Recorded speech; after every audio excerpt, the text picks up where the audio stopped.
एक समय था जब वित्तीय दुनिया चार्ल्स पोंजी की प्रतिभा की प्रशंसा करती थी, जो अमेरिका में सबसे सफल व्यापार निवेशों में से एक के प्रमुख थे। उनके पास करोड़ों डॉलर थे और लोग लाइन में लगकर उनसे अपने पैसे लेने की भीख मांगते थे। लेकिन किसी को पता नहीं था कि पोंजी का व्यापार झूठ पर आधारित था। पूरा व्यापार एक बड़ा घोटाला था जिसने पोंजी को बहुत अमीर बना दिया, लेकिन हजारों निर्दोष लोगों की जिंदगी बर्बाद कर दी। पोंजी की धोखाधड़ी इतनी चौंकाने वाली और बदनाम थी कि 100 साल बाद भी यह घोटाला उनके नाम से जाना जाता है, पोंजी स्कीम।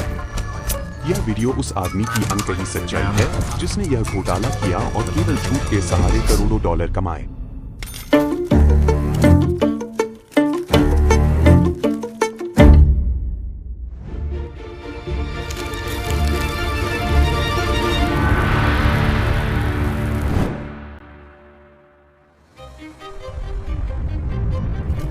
चार्ल्स पोंजी का जन्म 3 मार्च 1882 को इटली में हुआ था। उनके पिता एक मेहनती डाकिया थे और उनका परिवार आर्थिक रूप से ठीक ठाक था। लेकिन पहले उनका परिवार इससे कहीं ज्यादा संपन्न था। पोंजी के दादा दादी और परदादा दादी सफल व्यापारी और सरकारी अधिकारी थे। कामकाजी वर्ग में आने से पोंजी पर बचपन से ही गहरा असर पड़ा और उन्हें इस बात का कड़वाहट से बुरा महसूस होता था। वे सोचते थे कि उन्हें अपने परिवार की असफल संपत्ति का खामियाजा क्यों भुगतना पड़ रहा है। क्यों वह अमीर पैदा नहीं हुए जिससे उन्हें नौकरी या पैसों की चिंता किए बिना आरामदायक जीवन जीने का मौका मिलता। किशोरावस्था में पोंजी को अपने पिता की मृत्यु के बाद एक मामूली धनराशि विरासत में मिली। उनकी मां चाहती थी कि पोंजी किसी प्रतिष्ठित कॉलेज में पढ़ाई करें, इसलिए उन्होंने उस पैसे से कॉलेज में दाखिला लिया। लेकिन पोंजी की योजना कुछ और थी। पढ़ाई करने और कक्षाओं में जाने की बजाय उन्होंने अपनी जमा पूंजी फैशनेबल कपड़े पहनने और सबसे महंगे रेस्तरां में खाने पर खर्च कर दी। रात में कभी थिएटर या ओपेरा देखने जाते तो कभी अपने अमीर दोस्तों के साथ कसीनो में जुआ खेलने। उनके लिए कुछ भी ज्यादा महंगा या भव्य नहीं था। पोंजी अपने अमीर दोस्तों की तरह दिखावा करते थे, मानो उनके पास भी अंतहीन पैसा हो, लेकिन यह सिर्फ एक भ्रम था। आखिरकार उनकी विरासत की सारी रकम खत्म हो गई और चूंकि उन्होंने पढ़ाई बिल्कुल भी नहीं की थी, इसलिए उनके पास स्नातक होने का कोई मौका नहीं था। उनके चाचा ने उन्हें क्लर्क की नौकरी का प्रस्ताव दिया, लेकिन पोंजी को 9 से 5 की नौकरी का विचार घृणित लगता था। उन्हें लगता था कि वह साधारण काम के लिए बहुत ज्यादा अच्छे हैं।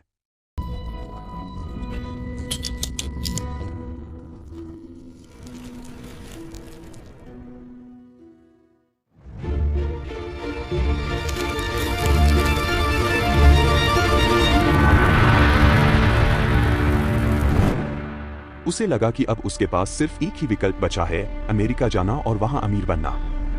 1903 में पोंजी एसएस वैंकूवर जहाज से बोस्टन पहुंचा। उसे अपने दिल में गहरी शर्म महसूस हो रही थी कि उसने अपनी मां को निराश किया और उसे यकीन था कि खुद को साबित करने का एकमात्र तरीका यह था कि वह अमीर बनकर इटली लौटे। लेकिन समस्या यह थी कि उसे नहीं पता था कि वह यह कैसे करेगा। अमेरिका ने युवा पोंजी को वास्तविकता से रूबरू कराया। अब न तो विरासत का पैसा था और न ही रिश्तेदार जो उसे मुश्किल से बाहर निकाल सके। हालांकि उसे शारीरिक श्रम से नफरत थी, लेकिन खाने के लिए उसे काम करना ही था। अगले कुछ सालों तक पोंजी ने अमेरिका के पूर्वी तट पर न्यूयॉर्क से फ्लोरिडा तक कई जगह काम किया। उसने साइन पेंटर, वेटर, किराने की दुकान का क्लर्क, बर्तन धोने वाला, फैक्ट्री मजदूर, बीमा विक्रेता और सिलाई मशीन मरम्मत करने वाला जैसे काम किए। लेकिन इनमें से कोई भी नौकरी ज्यादा दिनों तक नहीं चली। पोंजी या तो काम से नफरत के कारण छोड़ देता या फिर उसे नौकरी से निकाल दिया जाता, क्योंकि वह ग्राहकों को धोखा देने की कोशिश करता था। ऐसे में कई बार उसे चोरी करने, खाने के लिए भीख मांगने और पार्कों में सोने की नौबत आ जाती थी। यह समय पोंजी के रोम में बिताए हुए मौजमस्ती भरे दिनों से बिल्कुल अलग था। और जब कभी पोंजी थोड़ा बहुत पैसा जमा भी कर लेता तो वह उसे किसी बड़ी पार्टी या सप्ताहांत की छुट्टियों में खर्च कर देता, ताकि पुराने अच्छे दिनों की याद दिला सके। 1907 में पोंजी मॉन्ट्रियल गया, यह उम्मीद करते हुए कि कनाडा अधिक स्वागत योग्य और फायदेमंद होगा। शुरुआत में चीजें उसके लिए अच्छी दिख रही थी।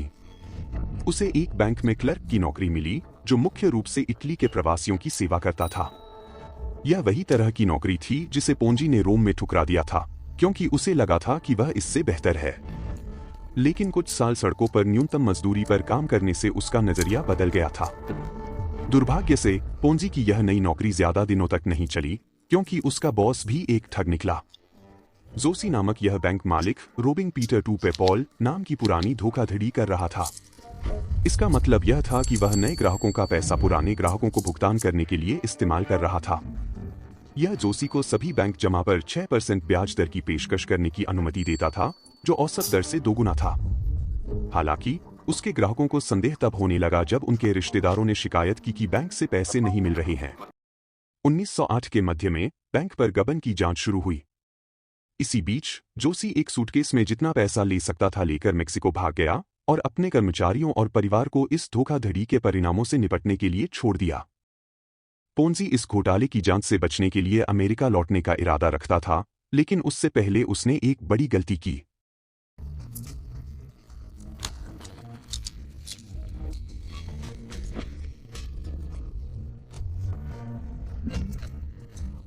उसने सोचा कि वह खुद को एक विदाई उपहार दे सकता है और बैंक के एक ग्राहक की चेकबुक से एक चेक को जालसाजी से भरा। उसने कनाडियन वेयरहाउसिंग कंपनी नाम की शिपिंग कंपनी से एक चेक चोरी किया और उसे $423.58 की राशि से भर दिया, जो कि एक सामान्य और संदिग्ध न दिखने वाली राशि थी। लेकिन जब उसने इसे भुनाने की कोशिश की, तो बैंक टेलर ने नकली हस्ताक्षर को तुरंत पहचान लिया और पुलिस को सूचित कर दिया। पोंजी को Saint Vincent de Paul jail में 3 साल की सजा सुनाई गई। लेकिन यह तो सिर्फ पोंजी की कहानी की शुरुआत थी।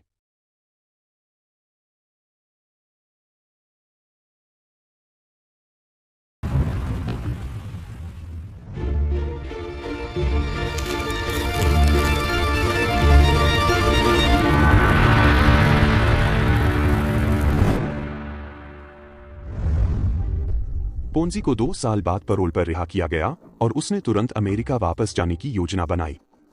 लेकिन इस बार वह अकेला नहीं गया। वह अपने साथ 5 इतालवी प्रवासियों को ले गया, जिनके पास सही दस्तावेज नहीं थे। पोंजी को इन लोगों को अमेरिका में अवैध रूप से प्रवेश कराने के लिए पैसे मिले थे और उसे लगा कि अब वह जल्दी से कुछ पैसे कमा सकता है, क्योंकि वह एक बार फिर से आजाद था। हालांकि वह पकड़ा गया और उसे फिर से गिरफ्तार कर लिया गया। पोंजी को उम्मीद थी कि अगर वह अपना अपराध स्वीकार कर लेता है तो शायद न्यायाधीश उस पर नरमी बरतेगा और उसे एक छोटी सी सजा या जुर्माने के साथ छोड़ देगा। लेकिन जब न्यायाधीश ने हथौड़ा मारा और सजा सुनाई तो पोंजी का दिल बैठ गया। उसे अटलांटा की संघीय जेल में फिर से 2 साल की सजा सुनाई गई। दूसरी बार जेल से रिहा होने के बाद पोंजी को यह समझ नहीं आ रहा था कि अब उसे क्या करना चाहिए। जेल में रहते हुए उसने अमीर बनने की कई योजनाएं बनाई थीं, लेकिन उन सभी के लिए पैसे की जरूरत थी और पोंजी के पास एक भी पैसा नहीं था।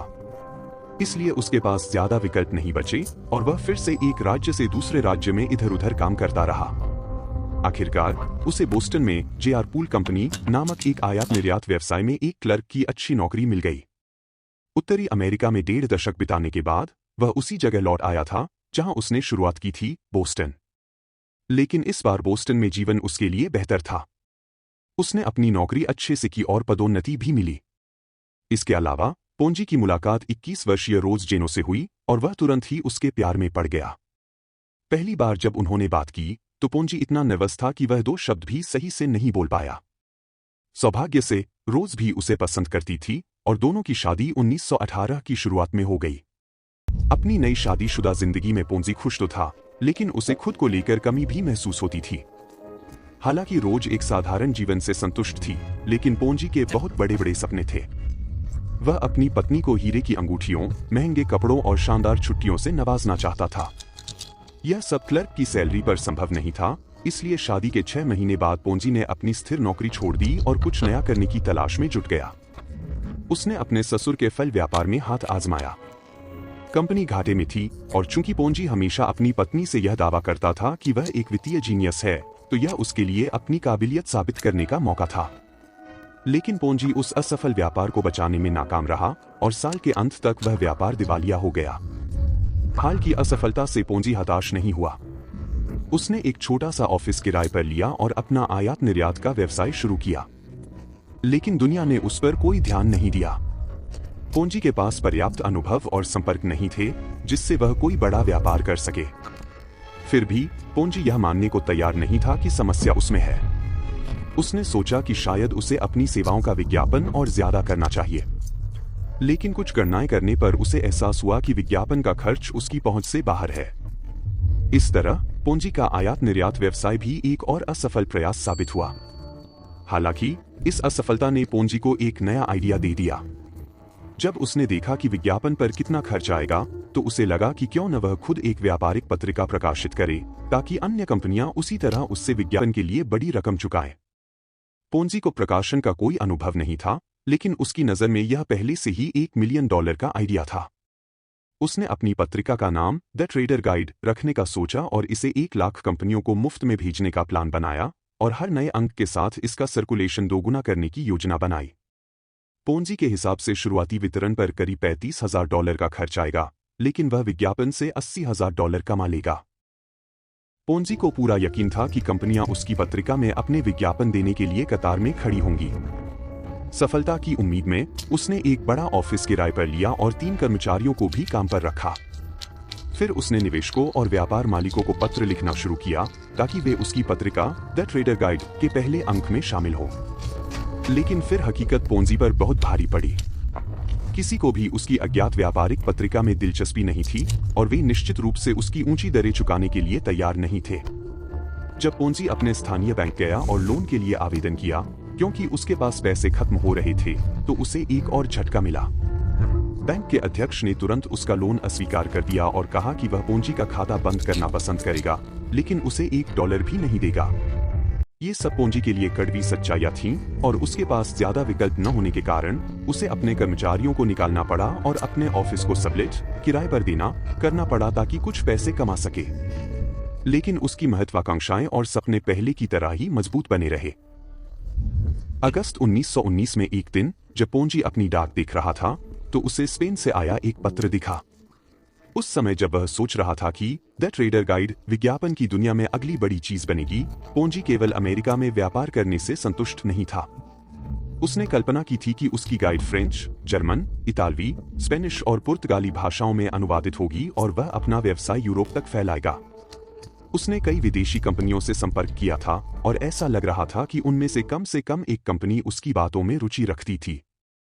स्पेन से भेजे गए इस पत्र के लेखक ने पोंजी से द ट्रेडर गाइड की एक प्रति मांगी थी और डाक खर्च के लिए उन्होंने एक ऐसी चीज भेजी थी जिसे पोंजी ने पहले कभी नहीं देखा था, एक अंतर्राष्ट्रीय उत्तर कूपन IRC। ये कूपन किसी भी देश में डाक टिकटों के बदले खरीदे जा सकते थे जो यूनिवर्सल पोस्टल यूनियन का सदस्य हो। ये कूपन आमतौर पर उन लोगों द्वारा उपयोग किए जाते थे जो अंतर्राष्ट्रीय पत्र भेजते थे, ताकि वे दूसरे व्यक्ति से वापसी पत्र के डाक खर्च की उम्मीद न करें। लेकिन पोंजी के लिए यह कूपन प्रेरणा का स्रोत बन गया और उसकी जिंदगी बदलने वाला था।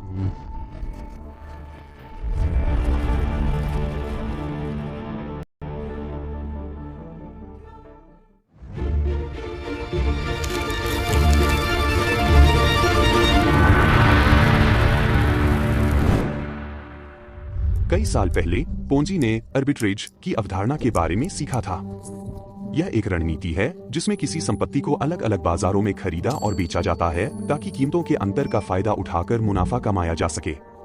IRC अंतर्राष्ट्रीय उत्तर कूपन के मामले में उन्हें किसी भी देश में डाक टिकटों की समान कीमत पर बदला जा सकता था, लेकिन उन्हें अलग अलग देशों में अलग अलग कीमतों पर खरीदा जा सकता था, क्योंकि हर देश की मुद्रा की स्थिति अलग होती थी। सिद्धांत रूप में पोंजी इटली से एक IRC खरीद सकता था और उसे अमेरिका में डाक टिकटों के लिए बदल सकता था जहां डॉलर की कीमत ज्यादा होती। फिर वह उन टिकटों को बेचकर थोड़ा सा मुनाफा कमा सकता था। अगर वह इस योजना को हजारों या लाखों IRC में बदल देता तो उसे एक बड़ा मुनाफा मिल सकता था।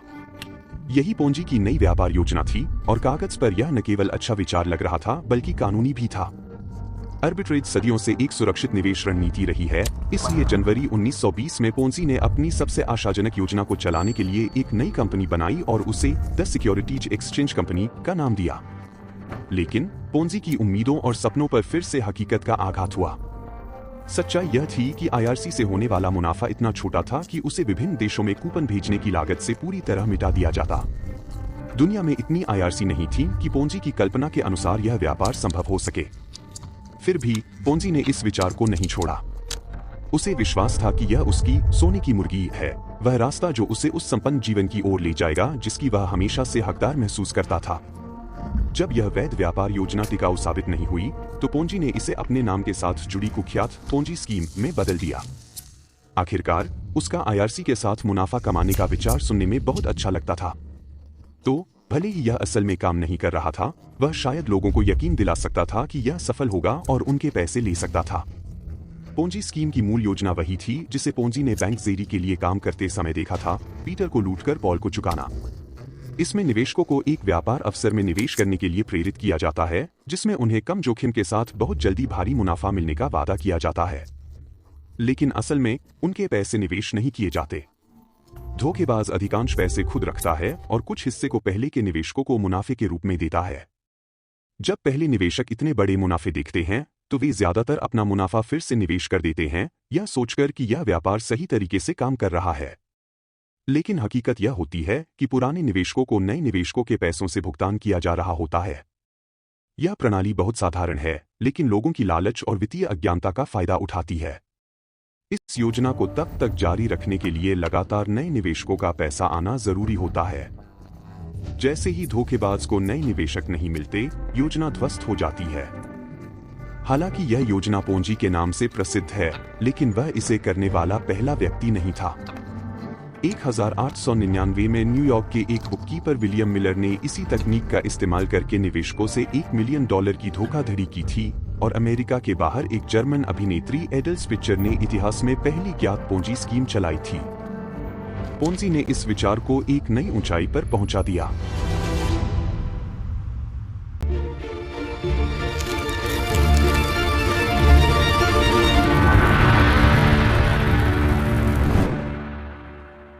पोंजी ने अपने सिस्टम का इस्तेमाल करके निवेशकों को 45 दिनों में 50% और 90 दिनों में 100% रिटर्न देने का ऑफर दिया। उसने दावा किया कि उसके पास दुनिया भर में एजेंट्स का एक बड़ा नेटवर्क है जो IRCs, अंतर्राष्ट्रीय रिप्लाई कूपन, थोक में खरीदते हैं और अमेरिका भेजते हैं। जब कोई उसकी योजना के बारे में अधिक जानकारी मांगता तो पोंजी सभी जानकारी देने से मना कर देता, यह कहते हुए कि वह सभी विवरण साझा नहीं कर सकता क्योंकि इससे उसके प्रतियोगियों को मदद मिल सकती है। ज्यादातर बैंक, कंपनियां और गंभीर निवेशक पोंजी से दूर रहते थे। उन्हें पता था कि जब कोई चीज सच होने के लिए बहुत अच्छी हो तो वह अक्सर झूठ होती है। वास्तव में जो लोग वित्त के बारे में थोड़ा जानते थे वे समझ सकते थे कि पोंजी अपने वादे पूरे नहीं कर सकता। लेकिन पोंजी ने उन लोगों को निशाना बनाया जो उसके जैसे ही थे, जिनके पास अधिक सपने थे लेकिन सामान्य समझ नहीं थी। ये वे लोग थे जो जल्दी अमीर बनने का तरीका खोज रहे थे, खासकर वे जो पैसे की सख्त जरूरत में थे। पोंजी ने समझा कि उसकी असली प्रतिभा वित्तीय मामलों में नहीं बल्कि लोगों को संभालने में है। उसने अपने बिजनेस को बेचने का तरीका जान लिया, बिना यह दिखाए कि उसे उनकी रकम की कितनी जरूरत है। पोंजी ने अपने मोहल्ले के लोगों से शुरुआत की और पहले महीने में 18 लोगों को निवेश के लिए मना लिया। जब उन्हें पहले मुनाफे का भुगतान हुआ तो खबर तेजी से फैलने लगी और जल्द ही हजारों लोग पोंजी के ऑफिस के बाहर जमा होने लगे इस सुनहरे मौके में अपना पैसा लगाने के लिए। महीनों में पोंजी ने और अधिक ग्राहक बनाए और उसके ऑपरेशन के चरम पर वह रोजाना 250,000 से ज्यादा कमा रहा था। बोस्टन पोस्ट अखबार ने उसे एक वित्तीय जीनियस कहा, जिससे उसकी विश्वसनीयता और बढ़ गई और भी निवेशक आ गए। जल्द ही पोंजी वह जीवन जीने लगा जिसका उसने हमेशा सपना देखा था। उसने एक बड़ा महल खरीदा, तेज कारें लीं, महंगे कपड़े पहने, सोने की घड़ियां और हीरे के ब्रोच लगाए और आलीशान फर्स्ट क्लास ट्रिप्स पर गया। लेकिन यह सब ज्यादा समय तक नहीं चला। 1920 की गर्मियों की शुरुआत तक उसके बिजनेस पर संदेह के बादल मंडराने लगे। शुरू में लोग कुछ कहने से डर रहे थे क्योंकि पोंजी ने एक वित्तीय विश्लेषक पर मानहानि का मुकदमा जीत लिया था, जिसने पोंजी पर झूठ बोलने का आरोप लगाया था। कई शुरुआती निवेशकों को पहले ही भुगतान मिल चुका था, जिससे पोंजी का कहना था कि सब कुछ सही है। फिर बोस्टन पोस्ट, जिसने पहले पोंजी को जीनियस कहा था, ने उसकी स्कीम की जांच शुरू की। उन्होंने क्लैरेंस बैरन को बुलाया, जो वॉल स्ट्रीट जर्नल के प्रबंधक थे। उन्होंने देखा कि पोंजी को 160 मिलियन IRCs खरीदने की जरूरत थी, जबकि दुनिया में केवल 27,000 ही सर्कुलेशन में थे। जुलाई 1920 में पोस्ट ने बैरन की गणनाओं को पहले पन्ने पर प्रकाशित किया और पोंजी को एक धोखेबाज बताया, जिससे उसकी कंपनी की जांच शुरू हुई। हालांकि न्याय की प्रक्रिया धीरे धीरे चल रही थी। पोंजी ने सरकारी अधिकारियों की चिंताओं को दूर करने की कोशिश की। उसने पूरी तरह से सहयोग किया और कहा कि वह नए निवेश नहीं लेगा जब तक उसकी जांच चल रही है। लेकिन फिर पोंजी ने अपनी बर्बादी का कारण खुद ही बना लिया। उसने विलियम मैकमास्टर्स को अपना पब्लिसिस्ट रखा, लेकिन मैकमास्टर्स एक ईमानदार आदमी था। उसने जल्दी ही समझ लिया कि पोंजी एक धोखेबाज है। उसने कहा, पोंजी एक वित्तीय मूर्ख है, वह तो सही से जोड़ भी नहीं सकता, वह महंगे सिगार पीता और डेस्क पर पैर रखकर बात करता था। मैकमास्टर्स ने पोंजी के रिकॉर्ड की पूरी जानकारी जुटाई और बोस्टन पोस्ट में एक रिपोर्ट लिखी, जिसने पोंजी के सभी रहस्यों को उजागर किया। इस बार खेल खत्म हो गया और पोंजी की स्कीम ध्वस्त हो गई। कई बैंकों को दिवालिया घोषित करना पड़ा और हजारों लोगों ने अपनी जीवन की बचत खो दी। पोंजी पर धोखाधड़ी के 86 मामलों का आरोप लगा, लेकिन उसने एक डील की और केवल एक धोखाधड़ी के आरोप में गिल्टी प्लीड किया, जिससे उसे केवल 5 साल की फेडरल जेल की सजा मिली। यह बहुत कम है जब हम देखते हैं कि उसने कितना बड़ा पैसा चुराया और कितनी जिंदगियां बर्बाद की।